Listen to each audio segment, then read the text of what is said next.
21 साल का एक नौजवान जब दुनिया बदलने का ख्वाब देख रहा था, तभी कुदरत ने अचानक ऐसा झटका दिया कि वो अचानक चलते चलते लड़खड़ा गया।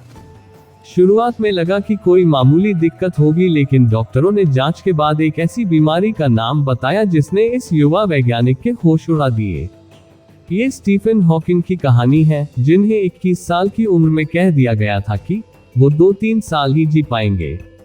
स्टीफन हॉकिंग दुनिया के सर्वश्रेष्ठ साइंटिस्ट्स में से एक थे। वह चल नहीं सकते थे, बोल नहीं सकते थे, परंतु जीवन में बहुत कुछ करना चाहते थे। स्टीफन का जन्म 8 जनवरी 1942 में इंग्लैंड में हुआ था। स्टीफन को क्या बीमारी थी, यह उन्हें 21 वर्ष की आयु में पता चला। उन्हें कभी न ठीक होने की बीमारी थी, जिसका नाम मोटर न्यूरॉन डिसीज था। इस बीमारी में मांसपेशियों को नियंत्रित करने वाली सारी नसें धीरे धीरे काम करना बंद कर देती है, जिसके कारण शरीर अपंग हो जाता है और शरीर काम करना बंद कर देता है।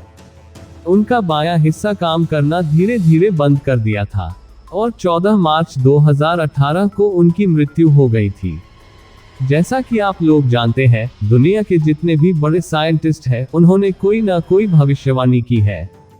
आज इस मिस्ट्री व्यू के वीडियो में हम बात करेंगे स्टीफन की भविष्यवाणी की और उन थियरीज के बारे में जिसे जानकर आप हैरान हो जाएंगे। 1. माँ बाप खुद को और बच्चों को करेंगे डिजाइन। स्टीफन हॉकिंग भविष्यवाणी करते हैं कि जेनेटिक एडिटिंग की तकनीक सुपरह्यूमन की एक नई जाति को जन्म देगी। लोग अपने जीन में एडिटिंग करके किसी खास गुण को पा सकेंगे, किसी बुराई को छोड़ सकेंगे या किसी आनुवंशिक बीमारी को खत्म कर सकेंगे। लेकिन इसके जरिए तैयार होने वाली नई प्रजाति एक ऐसी प्रजाति होगी जो खुद को और बेहतर तरह से डिजाइन करने में सक्षम होगी। ये प्रजाति बहुत तेजी से खुद से भी उन्नत मानव प्रजातियां बनाती जाएगी, जिससे साधारण लोग इनसे कमजोर साबित होंगे और खत्म होते जाएंगे। 2. साइंटिस्ट्स को एलियंस को सिग्नल नहीं भेजना चाहिए। स्टीफन का यह मानना है कि हमें दूसरे ग्रहों के परजीवों को सिग्नल नहीं भेजना चाहिए। उनका कहना है कि मान लो कभी गलती से किसी एलियन प्लैनेट ने यह सिग्नल कैच कर लिए तो इसके अंजाम अच्छे नहीं होंगे, क्योंकि हम नहीं जानते एलियंस या दूसरी सभ्यता के लोग किस स्वभाव के हैं। वह उग्र भी हो सकते हैं, या वह किसी ऐसे ग्रह की तलाश में हो जिस पर वह कब्जा करना चाहते हो। अगर वह ज्यादा पावरफुल हुए और हमारे सिग्नल्स का गलत मतलब निकाल लिया, तो वह हम पर अटैक भी कर सकते हैं, जिसके चलते हमारा ग्रह खत्म हो सकता है। 3.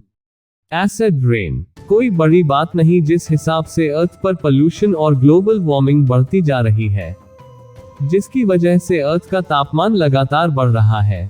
हमारी टेक्नोलॉजी भी एडवांस होती जा रही है, तो रेडिएशन भी लगातार बढ़ ही रहा है, जिसके कारण ओजोन परत में छेद होते हैं और ओजोन की परत कमजोर होती जा रही है। स्टीफन का मानना था कि मनुष्य प्रजाति खुद ही अपने विनाश का कारण बनेगी। वह हमेशा से प्रदूषण की समस्या को लेकर चिंतित थे। उनका कहना था कि अगर ऐसे ही पेड़ कटते गए, ग्लेशियर पिघलते गए, प्रदूषण बढ़ता गया और ग्लोबल वार्मिंग कम नहीं हुई तो अर्थ हैबिटेट के लिए असुरक्षित जगह बन जाएगी और सच में एसिड रेन संभावना बढ़ जाएगी।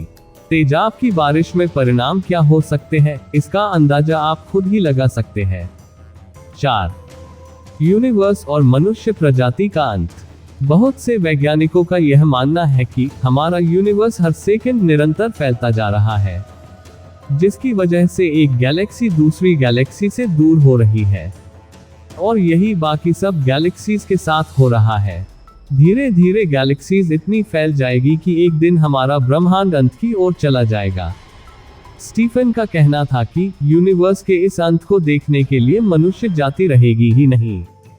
उनकी माने तो मनुष्य कुछ सैकड़ों सालों के मेहमान है और बहुत ही जल्द हमारी मानव सभ्यता का अंत हो जाएगा, जिसके स्टीफन ने 3 रीजन बताए थे। उनका कहना था कि मनुष्य एडवांस टेक्नोलॉजी के चलते एक दिन खुद ही खत्म हो जाएंगे। विश्व युद्ध की संभावनाएं बढ़ती जाना। हम सब यह तो जानते ही हैं, अगर थर्ड वर्ल्ड वॉर होता है तो वह न्यूक्लियर वॉर होगा, क्योंकि न्यूक्लियर वॉर में रेडिएशन इतनी ज्यादा हो जाएगी और मनुष्य इस काबिल भी न रहे कि वह अपनी आने वाली पीढ़ी को जन्म दे सके। जिसके चलते धीरे धीरे मनुष्य प्रजाति समाप्त हो जाएगी। उनकी दूसरी भविष्यवाणी थी कि किसी साइंटिफिक जेनेटिक बीमारी के चलते मानव जाति तबाह हो जाएगी। पिछले कुछ सालों में जो हमने देख ही लिया है कि कैसे कोरोना वायरस ने हमारी जिंदगी हिलाकर रख दी है। इसमें कोई बड़ी बात नहीं होगी कि भविष्य में तेजी से फैलने वाली बीमारी अगर आ गई तो मानव जाति का खात्मा तो निश्चित है। और अगर इस दो चीजों से हम बच भी गए तो हमारी टेक्नोलॉजी ही हमें एक दिन मार देगी, क्योंकि मनुष्य अभी इतना डेवलप नहीं हुआ है कि वह आर्टिफिशियल इंटेलिजेंस से बच सके। और आगे चलकर सब कुछ मशीनों के द्वारा ही होगा। अगर आगे चलकर इन मशीनों ने ही हम पर हमला कर दिया तो हम लोग अपना बचाव कैसे कर पाएंगे? जिसका मतलब यह हुआ कि मनुष्य जाति का विनाश, क्योंकि हम मशीनों से लड़ ही नहीं पाएंगे। मोटर न्यूरॉन डिसीज बीमारी की चपेट में इंसान के तंत्रिका तंत्र के काम न करने की वजह से शरीर की मूवमेंट बंद हो जाती है। स्टीफन हॉकिंग बीमारी की इलाज के लिए अस्पताल गए तो डॉक्टरों ने कहा कि वह 2 साल तक ही जिंदा रह सकते हैं, लेकिन उन्होंने डॉक्टरों की भविष्यवाणी को गलत साबित किया और 76 साल तक जिंदा रहे। दोस्तों, पिछले कुछ सालों में हमने देखा कि स्टीफन की काफी सारी भविष्यवाणी सही साबित हुई है। तो क्या सच में मनुष्य जाति का अंत भी निश्चित है? आपको क्या लगता है? कमेंट में जरूर बताएं। आशा करते हैं आपको वीडियो पसंद आया होगा। ऐसे ही वीडियोस देखने के लिए मिस्ट्री व्यू चैनल को सब्सक्राइब करें। आपका कीमती समय हमारे वीडियोस को देने के लिए धन्यवाद। मिलते हैं अगले वीडियो के साथ।